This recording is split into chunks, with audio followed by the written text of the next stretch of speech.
Congress party का चेहरा तो प्रियंका गांधी जी है। जहाँ पर भी कोई अन्याय हुआ, अत्याचार हुआ, वहाँ पे प्रियंका जी पहुंची, वहाँ पे राहुल जी पहुंचे। बड़ी संख्या में यहाँ महिलाएं आ रही हैं। उत्तर प्रदेश के मुद्दे हैं, चाहे वो बेरोजगारी का मुद्दा है, चाहे वो पेपर लीक का मुद्दा है, तमाम मुद्दे, चाहे किसानों के मुद्दे हैं, उसको उठाने का काम लगातार प्रियंका गांधी जी और कांग्रेस पार्टी कर रही है। ये बात तो मुझे आपसे पता लग रही है। सब लोग भारतीय जनता पार्टी की सच्चाई जानते हैं कि ये वही पार्टी है जो चुनाव आते ही शमशान और कब्रिस्तान की बात करने लगती है, मंदिर मस्जिद की बात करने लगती है, हिंदू मुसलमान की बात करने लगती है। सही मायने में तो इस तरह के सर्वे होने ही नहीं चाहिए। स्वास्थ्य में उत्तर प्रदेश सबसे पिछड़ गया है, सबसे आखिरी नंबर पे है। बेरोजगारी सबसे ज्यादा उत्तर प्रदेश में है, महंगाई सबसे ज्यादा उत्तर प्रदेश में। सच्चाई जनता के सामने है। बसपा की हम बात करें, जमीन पे है नहीं। सपा हमने देखा, चाहे CA NRC हो, चाहे तमाम मुद्दे हो, चाहे हाथरस हो, हर जगह घर बैठ जाती है। लखीमपुर कांड हो, घर बैठ जाती है। जनता बेवकूफ नहीं है।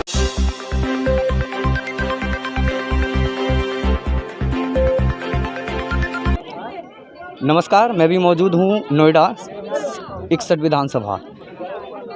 यहाँ पर हमारे साथ मौजूद हैं उत्तर प्रदेश की राजनीति में जिनका एक बहुत बड़ा नाम है, पंखुड़ी पाठक। इससे पहले वो समाजवादी पार्टी की राष्ट्रीय प्रवक्ता रह चुकी हैं और अभी वो 2021 में समाजवादी पार्टी को छोड़ और इन्होंने कांग्रेस पार्टी को ज्वाइन किया है और राष्ट्रीय मीडिया पैनलिस्ट हैं। तो और 61 विधानसभा में एक तरीके से इनको भावी प्रत्याशी के तौर पर कांग्रेस पार्टी इन्हें बता रही है। तो अभी हम इन्हीं से बात करते हैं और मैडम से पूछते हैं कि जो आने वाला 2022 का जो विधानसभा चुनाव है उसमें कांग्रेस का भविष्य क्या है और क्या कांग्रेस, जो कि कहा जा रहा है कि कांग्रेस ये लड़ाई जो है वो बीजेपी वर्सेस समाजवादी पार्टी है, जैसे हमने बंगाल में देखा बीजेपी वर्सेस TMC। तो क्या ये लड़ाई सच में मतलब दो पार्टियों के बीच में है या कांग्रेस पार्टी इसमें कुछ चमत्कार करेगी? तो इन्हीं तमाम मुद्दों पर हमारे साथ बात करने के लिए पंखुड़ी पाठक मैम। उत्तर प्रदेश की जो राजनीति है जिस तरह से करवट ले रही है धीरे धीरे, उसमें कांग्रेस अपने आप को कहाँ देखती है? देखिए, पिछले कई सालों में अगर विपक्ष की भूमिका उत्तर प्रदेश में किसी ने निभाई है तो वो सिर्फ और सिर्फ कांग्रेस पार्टी है। हमने देखा जहाँ पर भी कोई अन्याय हुआ, अत्याचार हुआ, वहाँ पे प्रियंका जी पहुँची, वहाँ पे राहुल जी पहुँचे और न्याय की लड़ाई लड़ने का काम उन्होंने किया। जो भी उत्तर प्रदेश के मुद्दे हैं, चाहे वो बेरोजगारी का मुद्दा है, चाहे वो पेपर लीक का मुद्दा है, तमाम मुद्दे, चाहे किसानों के मुद्दे हैं, उसको उठाने का काम लगातार प्रियंका गांधी जी और कांग्रेस पार्टी कर रही है।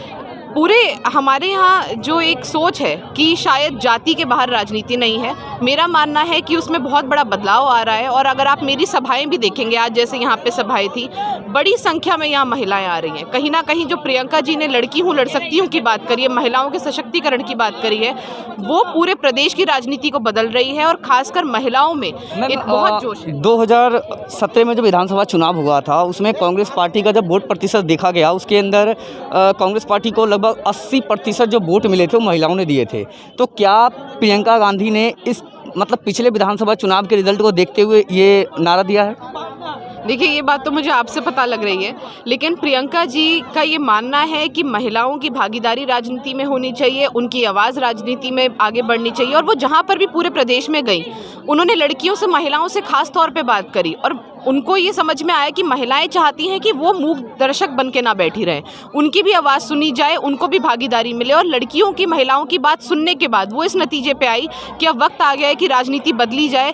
हम 50% हैं आबादी में, तो 50% की भागीदारी भी हम लोगों को समाज में, राजनीति में, हर जगह मिले, और इसके चलते ही उन्होंने ये फैसला लिया। भारतीय जनता पार्टी ने अपना चेहरा घोषित कर दिया है कि योगी आदित्यनाथ ही मुख्यमंत्री होंगे। समाजवादी पार्टी के जो अखिलेश यादव वो तो वही मुख्यमंत्री होंगे। तो कांग्रेस किसे मुख्यमंत्री उतारेगी? देखिए, कांग्रेस पार्टी का ये कल्चर नहीं रहा है, ये तो आजकल की राजनीति ऐसी हो गई है। हम लोग विचारों पे, सिद्धांतों पे और मुद्दों पे राजनीति करने वाले लोग हैं, उस पे अपने बात रखने वाले लोग हैं। और जैसा कि प्रियंका जी ने कहा कि ये आगे का निर्णय है। अभी तो देखिए, कांग्रेस पार्टी का चेहरा तो प्रियंका गांधी जी हैं, लेकिन मुख्यमंत्री कौन होगा ये आगे की चर्चा है, जो बाद में हम लोग कर सकते हैं। मैम, कहा जाता है कि भारतीय जनता पार्टी जो चुनाव को फिर से एक तरीके से जाति और धर्म की तरफ लेके जा रही है, ऐसा अखिलेश यादव जो बार बार आरोप लगाते हैं, हर रैली हर सभा में बोलते हैं।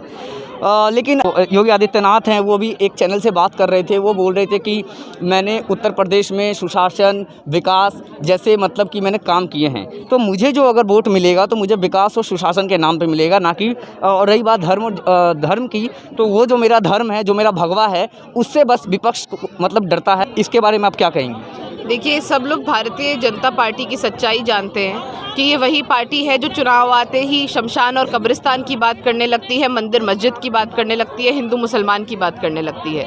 तो ये कुछ नया नहीं है, हर चुनाव में हम यही बात देखते हैं। जहाँ तक योगी जी की बात है, मुझे लगता है कि 5 साल सभी ने उनका कार्यकाल देखा है, और आज अभी हाल ही में नीति आयोग की रिपोर्ट आई जिसमें पता लगा कि स्वास्थ्य में उत्तर प्रदेश सबसे पिछड़ गया है, सबसे आखिरी नंबर पे है। बेरोजगारी सबसे ज़्यादा उत्तर प्रदेश में है, महंगाई सबसे ज़्यादा उत्तर प्रदेश में है, और यहाँ के जो युवा हैं, जो बेरोज़गार हैं, वो अपने आप को बहुत बड़े संख्या में ठगा हुआ महसूस कर रहे हैं। योगी जी भी ये बात जानते हैं, और इसीलिए जब कुछ नहीं मिलता तो जात और धर्म की बात वो लोग करते हैं। तो देखिए, जनता भी समझ गई है, जात और धर्म पे ठगी जा चुकी है, लेकिन इस बार योगी जी को और भाजपा को जवाब देने का काम जनता करेगी। तो मैम, इस बार जो जनता है वो ये खासकर जो यूपी के बाहर के जो लोग हैं वो भी एनालिसिस कर रहे हैं कि वो ये कह रहे हैं कि जो ये चुनाव जो है, जैसे बंगाल चुनाव अभी हाल में हुआ, बंगाल चुनाव में जैसे बीजेपी वर्सेस टीएमसी थी, कांग्रेस का कहीं नामो निशान नहीं रहा। जब रिजल्ट परिणाम आया वो भी सब ने देखा, देश ने देखा। तो वैसे ही उत्तर प्रदेश के भविष्य को लेकर के कांग्रेस पार्टी के बारे में कहा जा रहा है। राहुल गांधी भी हार गए थे अमेठी से। उसके बाद मतलब एक तरीके से जो कांग्रेस पार्टी का क्या मतलब कि एक लगता है कि क्या कांग्रेस पार्टी इस लड़ाई में है या नहीं है? देखिए, उत्तर प्रदेश की जनता ने सपा, बसपा और भाजपा तीनों की सरकार देखी है, भ्रष्टाचार देखा है, गुंडाराज देखा है, जातिवाद देखा है। उत्तर प्रदेश की जनता अब कुछ नया चाहती है, और वो जो उम्मीद है वो उनको प्रियंका गांधी जी में दिखाई दे रही है। कांग्रेस के पास एक कमी थी कि हमारे पास उत्तर प्रदेश में एक चेहरा नहीं था, लेकिन प्रियंका गांधी जी के आने के बाद से हमारी वो कमी दूर हुई है, और आज बड़ी उम्मीदों से लोग उनकी तरफ देख रहे हैं। जब भी कोई मामला होता है, जब भी कोई अन्याय होता है, तो लोग ये उम्मीद लगाते हैं, यहाँ तक कि भाजपा के लोग भी, अगर किसी भाजपा के कार्यकर्ता के साथ ही कुछ गलत हो जाए तो वो भी ये उम्मीद लगाते हैं कि प्रियंका जी आएंगी और उनकी बात को उठाएंगी। तो आज पूरा प्रदेश प्रियंका जी में उम्मीद लगाए बैठा, और बहुत बड़ा आने वाला इसका परिणाम हम लोग देखने वाले हैं। कुछ चैनल ने मैम सर्वे किया अभी हाल ही में, वो सर्वे में ये दिखा रहे हैं कि भारतीय जनता पार्टी को 250 से ज़्यादा सीटें मिल रही हैं, वो ऐसा दिखा रहे हैं, और समाजवादी पार्टी दूसरे नंबर पे दिख रही है, बीएसपी फिर कांग्रेस है। तो इस हिसाब से ये सभी जो आंकड़े हैं, ये क्या मतलब एक तरीके से कांग्रेस को डिमोटिवेट करते हैं या मोटिवेट करते हैं? देखिए, सालों से मैं भी टीवी पर जाती हूँ, सर्वे देख रही हूँ, और मैंने देखा है कि सर्वे पूरे के पूरे गलत साबित होते हुए, ये जो सर्वे हैं ये राजनीतिक, इनके पीछे कोई ना कोई कारण रहता है, एक माहौल बनाने के लिए करवाए जाते हैं। सही मायने में तो इस तरह के सर्वे होने ही नहीं चाहिए, क्योंकि कहीं ना कहीं लोगों का दिमाग पलटने का ये प्रयास रहता है। सच्चाई जनता के सामने है। बसपा की हम बात करें, ज़मीन पे है नहीं। सपा हमने देखा, चाहे CA-NRC हो, चाहे तमाम मुद्दे हो, चाहे हाथरस हो, हर जगह घर बैठ जाती है। लखीमपुर कांड हो, घर बैठ जाती है। जनता बेवकूफ़ नहीं है जो इन सर्वे से और इन सब बातों से बहल जाएगी या बेवकूफ़ बन जाएगी। हर कोई जानता है कि ज़मीन पर लड़ाई सिर्फ और सिर्फ कांग्रेस लड़ रही है, और भाजपा को सिर्फ और सिर्फ कांग्रेस हरा। चलिए मैम, अब हमने राष्ट्रीय राजनीति पे बात किया। अब आप जो इस विधानसभा में जो आपकी लड़ाई है वो सीधी है कि वो भारतीय जनता पार्टी के पंकज सिंह से, जो वर्तमान में विधायक हैं, और उनका अगर रिकॉर्ड देखा जाए तो मतलब उन्होंने पिछला जो उनका जो जीत प्रतिशत रहा है वो बहुत बड़ा अंतर रहा है। तो आप उनको कितना सीरियस लेती हैं, और क्या आपको लगता है कि उनसे आपको टक्कर मिलेगी? देखिए, हमारे विधायक जी बहुत बड़े व्यक्ति हैं, माननीय राजनाथ सिंह जी के पुत्र वो हैं, और उनके पिताजी देश के रक्षा मंत्री हैं, गृह मंत्री रह चुके हैं, प्रदेश के मुख्यमंत्री रह चुके हैं। तो बहुत बड़े व्यक्ति हैं, और लोगों ने बहुत बड़ी उम्मीद लगाई थी। और जो आप वोट प्रतिशत की बात कर रहे हैं, शायद वही कारण था कि लोगों को लगा कि इस अगर कद के व्यक्ति को हम लाएंगे तो हमारा भला होगा। लेकिन अगर आप नोएडा में देखेंगे, हालात बद से बदतर होते जा रहे हैं, गरीब और ज़्यादा गरीब हो गया है। नोएडा में बड़ी मात्रा में ऐसे ऐसे क्षेत्र हैं जहाँ पे आज भी बिजली नहीं है, पानी लोग खरीद के पीते हैं, गंदा पानी आता है। बेरोज़गारी जो है, ऑल टाइम हाई बेरोज़गारी यहाँ पर है। तो यहाँ की जो जनता है वो अपने आप को बहुत ठगा हुआ महसूस कर रही है। यहाँ की जनता का ये मानना है कि उनके मुश्किल समय में, खासकर कि कोविड के दौर में, बेरोज़गारी के दौर में, उनके विधायक उनके बीच में नहीं आए। और ये बात मैं नहीं कह रही हूँ, मैं जहाँ जाती हूँ लोग मुझे बताते हैं कि आज तक हमने कभी विधायक को नहीं देखा। तो मुझे लगता है इससे बड़ा संकेत और कोई नहीं है कि यहाँ की जनता बदलाव चाहती है। धन्यवाद। तो ये थी हमारे साथ भारतीय राष्ट्रीय कांग्रेस की मीडिया पैनलिस्ट, और इन्होंने जिस प्रकार से बताया कि इन्होंने भारतीय जनता पार्टी और समाजवादी पार्टी दोनों को कटघरे में खड़ा किया। उन्होंने बताया कि कैसे इन दोनों पार्टियों ने मतलब कि क्षेत्र के जनता के साथ, लोगों के साथ विकास नहीं बल्कि उनका विनाश किया है। नोएडा से मैं मोनू कुमार, आप देखते रहिए जनटॉक।